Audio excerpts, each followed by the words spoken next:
yàllaaw bil Mustafa sindidi yàllaahu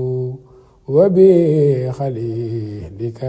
ñaar fukkeelu xar baax ak juróom benn ci téere Minahul Miskiya fil xawaarixil mbakkiya.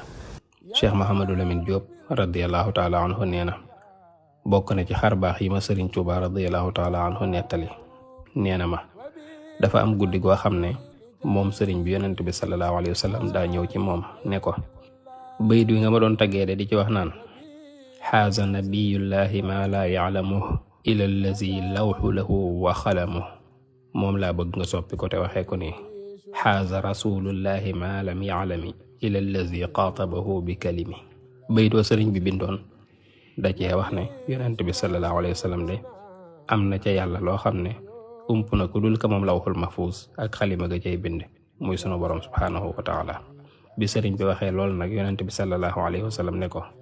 danga koy soppi danga naan ndawul yàlla lii di sayduna muhammad sallallahu alayhi wa sallam am na ca yàlla loo xam ne ump na ku dul yàlla miy wàqanteeg moom ci ay baat. sëriñ Mouhamadou Lamine Diop nee na bi sëriñ bi waxee lii nag ca loola rek lay am waaye leeraluñu sabab bi taxoon yonent bi sallallahu alayhi wa sallam soppi bayit wa.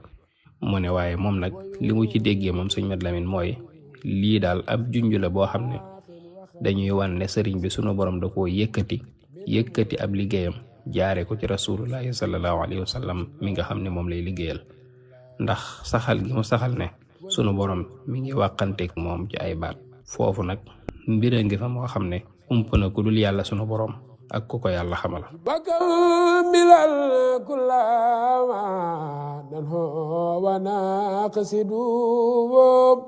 وابلنا